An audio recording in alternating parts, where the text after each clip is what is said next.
Mission 2024 को लेकर सियासी सरगर्मी बढ़ गई है। बिहार के मुख्यमंत्री नीतीश कुमार दिल्ली में हैं। एक दिन पहले ही वो पटना से दिल्ली पहुंचे और सियासी मुलाकातों का सिलसिला शुरू हो गया। नीतीश की पहली बड़ी मुलाकात कल राहुल गांधी से हुई। शाम को दिल्ली में दोनों करीब 45 मिनट तक मिले। माना जा रहा है कि दोनों के बीच आगामी आम चुनावों को लेकर बातचीत हुई। मुख्यमंत्री नीतीश कुमार का कहना है कि वो खुद प्रधानमंत्री पद का चेहरा नहीं है, लेकिन वो 2024 के चुनावों के लिए विपक्ष को एकजुट करेंगे। इसी सिलसिले में 3 दिनों के दिल्ली दौरे पर पहुंचे नीतीश कुमार कई बड़े विपक्ष नेताओं से मिलने जा रहे हैं। उनकी मुलाकात दिल्ली के मुख्यमंत्री अरविंद केजरीवाल, शरद पवार, कुमारस्वामी, सीताराम येचुरी से भी होने वाली है। सूत्रों के मुताबिक नीतीश विपक्ष को एकजुट करने के इरादे से दिल्ली दौरे के बाद कई अन्य राज्यों का भी दौरा कर सकते हैं। विपक्ष एकजुट हो जाएगा सब लोग तो बहुत अच्छा माहौल बनेगा। ये तो है ही हम लोगों की राय। तो जितने लोग जुट जाएंगे एक साथ तो बहुत अच्छा होगा। और फिर जिस तरह से सरकार चलाने की आजकल कोशिश हो रही है, अब कौन सा काम हो रहा है बताइए ना। कोई विकास का काम हो रहा हो या कुछ भी हो रहा हो तो खाली एक तरफा चल रहा है। आपको प्रधानमंत्री नहीं ना, हम नहीं। वो एकदम वो ऐसे ही बोलते रहता है कोई जिसको बोलना, लेकिन मेरी कोई इच्छा नहीं। दिल्ली रवाना होने से पहले पटना में नीतीश कुमार ने लालू यादव से मुलाकात की। इस दौरान उप मुख्यमंत्री तेजस्वी यादव और पूर्व सीएम राबड़ी देवी भी मौजूद थीं। नीतीश के एजेंडे को लेकर बीजेपी लगातार हमलावर है। बिहार बीजेपी अध्यक्ष संजय जायसवाल ने नीतीश पर तंज कसा है। नीतीश कुमार पीएम का मतलब था कि नीतीश कुमार पलटी मार। तो अभी जितने भी बाकी दल हैं वह बेचारे खुद कंफ्यूज होंगे कि हमसे तो मिल रहे हैं, कहीं ऐसा नहीं हो कि कल वह पलटी मार करके फिर कहीं और चले जाए। यूपी में योगी सरकार के 6 महीने पूरे होने पर बीजेपी लोगों को राज्य सरकार की खूबियां गिराएगी। 25 सितंबर को योगी 2.0 के 6 महीने पूरे हो रहे हैं। इसी मौके पर बीजेपी ने बड़े आयोजन की तैयारी की है। कल शाम लखनऊ में बैठक का आयोजन हुआ, जिसमें खुद सीएम योगी, दोनों डिप्टी सीएम और कई अन्य पार्टी नेता मौजूद थे। इस दौरान पीएम मोदी के जन्मदिन 17 सितंबर से गांधी जयंती 2 अक्टूबर तक कार्यक्रमों की रूपरेखा पर भी चर्चा हुई।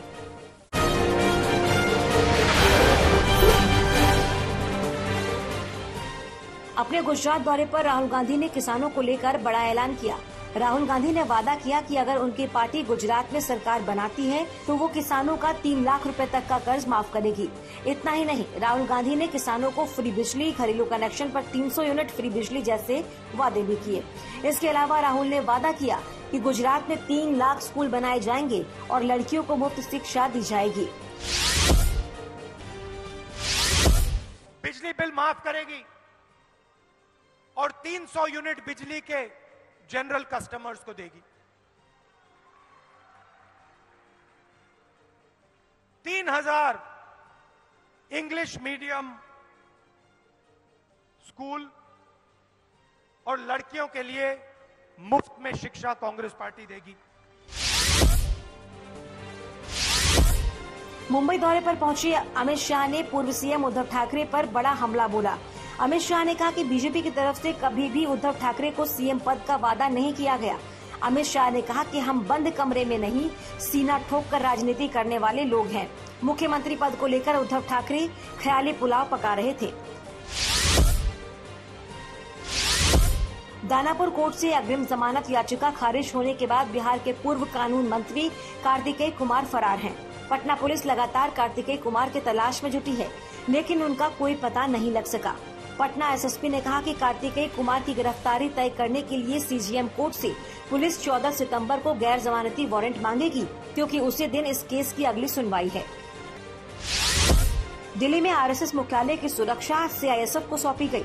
सूत्रों के मुताबिक आईबी की रिपोर्ट के आधार पर आरएसएस मुख्यालय की सुरक्षा सीआईएसएफ को सौंपी गई। करीब 70 कमांडो दिल्ली आरएसएस मुख्यालय की सुरक्षा करेंगे। सीआईएसएफ पहले से ही संघ के नागपुर मुख्यालय की सुरक्षा कर रहा है।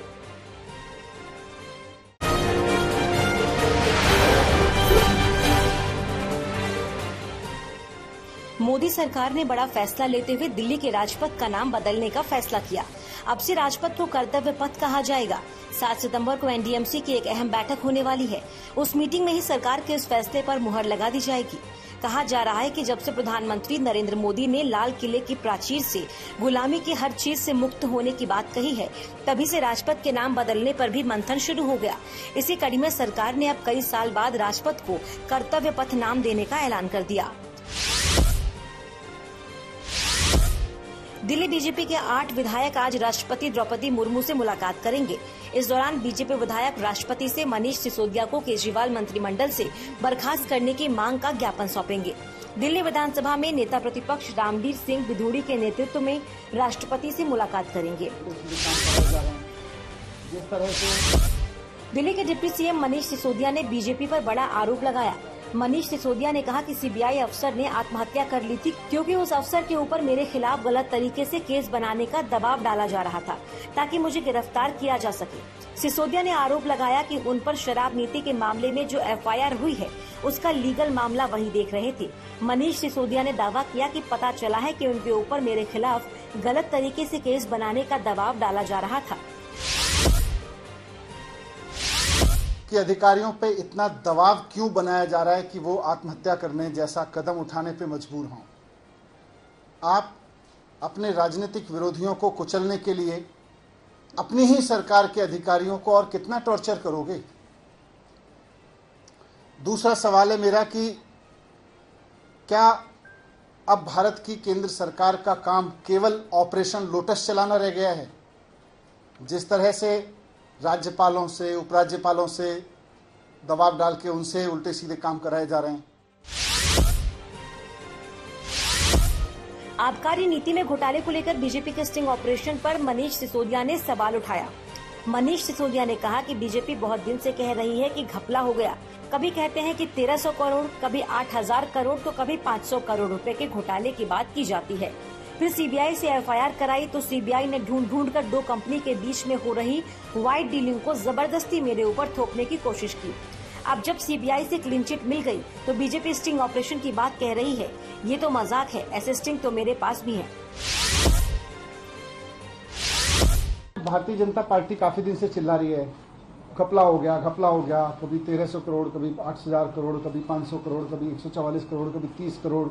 फिर सीबीआई से उन्होंने एफआईआर कराई तो सीबीआई ने भी ढूंढ ढांड के दूर से कहीं से स्ट्रेच करके 2 कंपनियों के बीच की किसी वाइट डीलिंग को जबरदस्ती मेरे ऊपर थोपने की कोशिश की। वो भी सोर्सेज के हवाले से तो एफआईआर में लिखा। उसके बेस पे मेरे घर पे रेड डलवा दी। घर पे कुछ नहीं मिला। मेरे परिवार का लॉकर तलाश लिया बैंक का, उसमें कुछ नहीं मिला। अब जब सीबीआई से एक तरह से क्लीन चिट मिल गई कि जी इनके पास तो कुछ नहीं मिल रहा, तो अब बीजेपी कह रही है जी देखो सीबीआई नहीं ढूंढ पाई, अब हम स्टिंग करके देंगे। बीजेपी ने एक स्टिंग वीडियो जारी करके एक शख्स को आम आदमी पार्टी पर आबकारी नीति में भ्रष्टाचार के आरोप लगाते दिखाया। बीजेपी प्रवक्ता सुमित पात्रा ने सोमवार को एक प्रेस कॉन्फ्रेंस में दावा किया कि दिल्ली की शराब नीति में हुई कथित गड़बड़ी को लेकर सीबीआई ने जिन 15 लोगों पर एफआईआर दर्ज की है उनमें से अभियुक्त नंबर 13 के पिता का यह वीडियो है, जिसमें बताया जा रहा है कि कैसे आबकारी नीति की आड़ में करोड़ों का खेल किया गया। दिल्ली के जो नेताओं ने कहा था कि ये बेउड़ी सरकार है, आज कहीं न कहीं वो साबित हो रहा है। बिल्कुल ब्लैक एंड व्हाइट में आज इस स्टिंग में आप देखेंगे कि अरविंद केजरीवाल और उनके सिपह सलार मनीष सिसोदिया ने किस प्रकार से मोटा माल कमाया है, अपने मित्रों से कैसे पैसे कमाए हैं, कैसे दलाली ली, मोटी दलाली कमा करके दिल्ली के एक्साइज पॉलिसी को लाया गया, दिल्ली को नुकसान में ढकेला गया।